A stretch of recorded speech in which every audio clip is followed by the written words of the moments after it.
Deep within the central nervous system, severe behavioral pathology begins as raw electrical and chemical dysregulation, characterized by chaotic, unpredictable surges in cognitive processing. By the time this dysregulation produces a crime and the individual enters the justice system, the biological nuance is stripped away. Courts and the media rely on monolithic labels like sociopath or psychopath to categorize the offender. Psychiatric taxonomy has historically reinforced this conflation, encoding it into official diagnostic standards for decades. The American Psychiatric Association's foundational texts frequently treated psychopathy as a direct extension or a functional synonym of antisocial personality disorder. The World Health Organization's ICD-10 classifications reflected this same taxonomic grouping, solidifying the idea of these conditions as a single entity on a global scale. These legacy criteria rely on external behavioral infractions. Manuals diagnose patients by tallying arrests, lies, and physical fights, while largely ignoring the internal character structures driving those actions. Treating these conditions as identical based solely on a shared criminal phenotype creates a fundamental error in clinical neuroscience. The clinical confusion stems from significant behavioral overlap. Both constructs produce impulsivity, severe physical aggression, and chronic rule-breaking. Evaluating a patient strictly by their behavioral outputs leads to false equivalencies in diagnosis. In standard ASPD, behavior is driven by emotional volatility.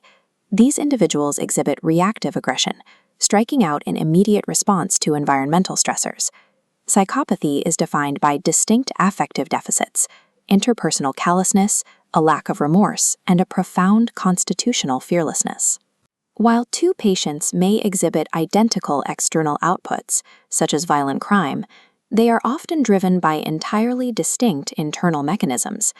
Modern clinical psychology is attempting to map these differences by looking past behavioral checklists toward dimensional personality traits. The DSM-5 Alternative Model for Personality Disorders, or AMPD, focuses on these underlying traits to build a more granular diagnostic profile. The baseline profile for a standard ASPD diagnosis shows extreme spikes in the domains of antagonism and disinhibition. This combination manifests as the erratic, hostile behavior and poor impulse control typical of the disorder. The AMPD's psychopathy specifier adds a new dimension to this profile. It requires a massive spike in boldness and a corresponding drop in anxiousness. This clinical boldness allows for the masking of maladaptive behaviors through superficial charm and a lack of social withdrawal.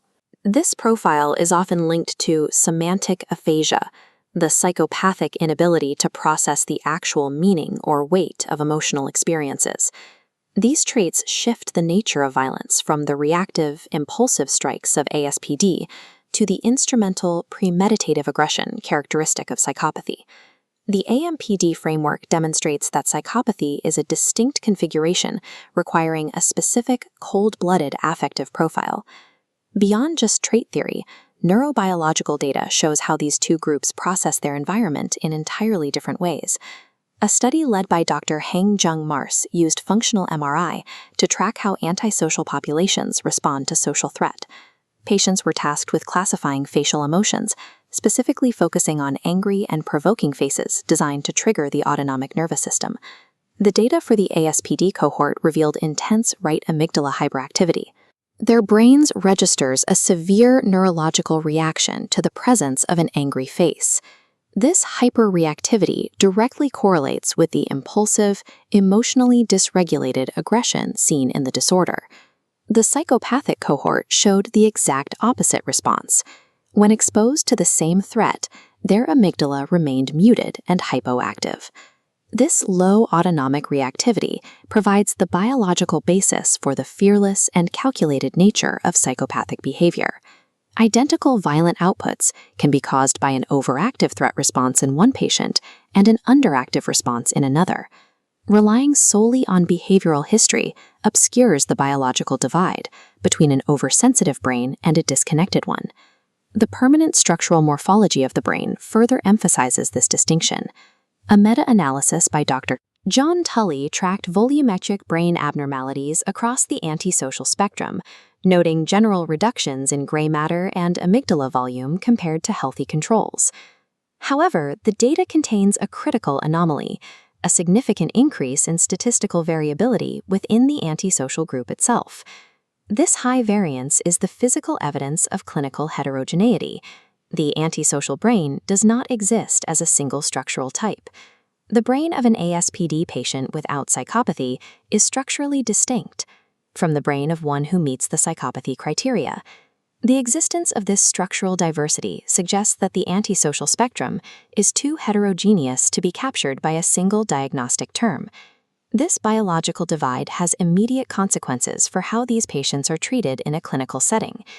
The Zhang-Mars study utilized a targeted intranasal oxytocin intervention to actively attempt to regulate the brain's threat response. The oxytocin successfully attenuated the amygdala hyperreactivity in female ASPD patients, effectively calming their neurological response to provocation. This pharmacological treatment would fail in a psychopathic patient, as their brain inherently lacks the overactive threat response the drug is designed to suppress. ASPD is primarily a disorder of emotional dysregulation, while psychopathy is defined by a profound affective deficit. Precise psychiatric nomenclature provides the specific framework needed to design and deploy targeted clinical interventions.